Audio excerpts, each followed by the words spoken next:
नमस्कार दोस्तों, आपका स्वागत है मेरे YouTube चैनल फिनटेक स्वामी में। दोस्तों, मेरे पास काफ़ी सारे कॉल आ रहे हैं कि आप सर बताएं कि कौन सी कंपनी का हेल्थ इंश्योरेंस लेना चाहिए और लेते इसमें उनको किन चीज़ों का ध्यान रखना चाहिए। तो दोस्तों, आज मैं किसी कंपनी के बारे में बात नहीं करूंगा, मैं बात करूंगा हेल्थ इंश्योरेंस के बारे में कि हेल्थ इंश्योरेंस लेने से पहले कौन सी बातें हैं जिनको अपने ध्यान रखना है, जिससे कि आपको आगे चल के कोई नुकसान ना हो।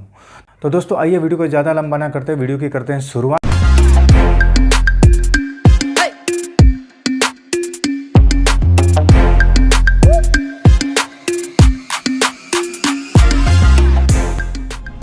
आज की डेट में हेल्थ इंश्योरेंस बहुत ज़रूरी है दोस्तों, और हेल्थ इंश्योरेंस की बहुत सारी कंपनियां मार्केट में अवेलेबल है, लेकिन हमें ये समझ नहीं आता कि हमारे लिए बेस्ट कौन सी है। दोस्तों, बात करते हैं कि हेल्थ इंश्योरेंस लेते इसमें कंपनी से ज़्यादा या किसी प्रोडक्ट से ज़्यादा हमें किन चीज़ों का ध्यान रखना है, जिससे कि हमें सही प्रोडक्ट मिल सके और आगे चल के हमारा कोई नुकसान ना हो।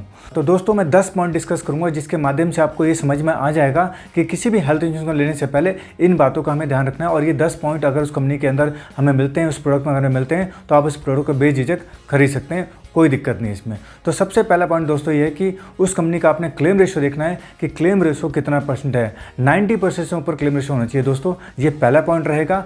दूसरे पॉइंट की बात करें तो दोस्तों, जो भी क्लेम प्रोसेस होता है वो किसी थर्ड पार्टी के माध्यम से नहीं होना चाहिए, यानी टीपीए का माध्यम से नहीं चाहिए, कंपनी का खुद का इन हाउस प्रोसेस होना चाहिए दोस्तों, ना कि टीपीए, क्योंकि वहाँ पर काफ़ी सारी दिक्कतें आ जाती हैं। थर्ड पॉइंट पर बात करता हूँ दोस्तों, उसका नेटवर्क हॉस्पिटल देखना चाहिए आपको कि उसका कितना बड़ा नेटवर्क हॉस्पिटल है। क्योंकि दोस्तों, जब भी हम बीमार पड़ते हैं या जब भी हम किसी ऐसी मेडिकल इमरजेंसी में आते हैं, तो हम उस जगह पे जहाँ पे हमने पॉलिसी ली है, कोई ज़रूरी नहीं कि हम उस जगह पे हम इस देश के किसी भी कोने में हो सकते हैं, और हमें वहाँ पे अपना हॉस्पिटल नेटवर्क पता होना चाहिए। तो वो तभी हो सकता है जब किसी भी कंपनी का हॉस्पिटल नेटवर्क काफ़ी बड़ा हो, तो हम उसे लेने में हमें कोई दिक्कत नहीं आएगी। तो चौथे नंबर पर दोस्तों मैं बात करूँ तो उसका ये चेक करना है कि आपका वो डे केयर प्रोसीजर में कितनी बीमारियों को कवर कर रही है, मैक्सिमम कवर कर रही है कि नहीं कर रही है, आपने ये भी चेक करना है। पाँचवें नंबर की बात करो तो दोस्तों, अपने प्री और पोस्ट हॉस्पिटलाइजेशन जो कंसेप्ट होता है मेडिक्लेम के अंदर, वो देखना है कि उसका कितना दिन का प्री है, कितने दिन का पोस्ट है, मतलब मैक्सिमम टू मैक्सिमम होना चाहिए। क्योंकि दोस्तों, प्री का मतलब होता है हॉस्पिटल में एडमिट होने से पहले के खर्चे, और पोस्ट का मतलब होता है हॉस्पिटल में डिस्चार्ज होने के बाद के खर्चे। कुछ कंपनियां 1 महीने से लेकर 3 महीने तक का भी आपको ऑप्शन देती हैं, और कुछ कंपनियां 3 महीने से लेकर 6 महीने तक का भी इसमें फैसिलिटी देती हैं। तो ये आपने चेक करना है कि उसका प्री और पोस्ट कितना टाइम का है। छठे नंबर की दोस्तों बात करूँ तो आपने सबसे पहले चीज़ ध्यान रखनी है कि उसमें रूम रेंट की कैपिंग है, आईसीयू या सीसीयू की कैपिंग कितनी है आपकी पॉलिसी के अंदर। दोस्तों, सबसे इंपॉर्टेंट चीज़ जो होता है आज की डेट में, जब आप देखेंगे जब भी हमारा कोई जानकार या हम में से कोई आदमी हॉस्पिटल में एडमिट होता है, तो वहाँ पर सबसे ज़्यादा जो बिल बनता है वो रूम रेंट का ही बिल बनता है। और रूम रेंट की अगर किसी पॉलिसी के अंदर कैपिंग है तो उसको काफ़ी सारी दिक्कतों का सामना करना पड़ सकता है, क्योंकि रूम रेंट की वजह से ही बिल पर ज़्यादा इंपैक्ट आता है। तो आपने पॉलिसी लेते इसमें रूम रेंट की कैपिंग, आईसीयू की कैपिंग और सीसीयू की कैपिंग जरूर चेक करनी है। सातवें पॉइंट की दोस्तों मैं बात करूं तो आपने ये देखना है कि क्या आपके पॉलिसी के अंदर नॉन पेबल आइटम को कवर किया जा रहा है कि नहीं जा रहा है। क्योंकि दोस्तों, आप देखेंगे कोविड के दौरान जितने भी क्लेम आए उसमें सबसे ज़्यादा दिक्कतें नॉन पेबल आइटम को लेकर आई, क्योंकि इससे पहले नॉन पेबल आइटम लोगों को नहीं पता होते थे क्या होते थे, सिर्फ ग्लव्स और सैनिटाइजर पता था। लेकिन कोविड आने के बाद आप देखेंगे PPE kit, mask, gloves, sanitizer और बहुत सारी चीज़ें और एड ऑन होगी इसके साथ। तो जो ये वाला जो बिल होता है, और किसी का 1 लाख रुपये का बिल आ रहा है, तो 10 से 15,000 रुपये का नॉन पेबल आइटम इसमें यूज़ होता है, जो कि कस्टमर को अपने जेब से पे करना पड़ता है। तो आपने इस चीज़ का भी ध्यान रखना है कि आपकी पॉलिसी में क्या नॉन पेबल आइटम कवर है कि नहीं है।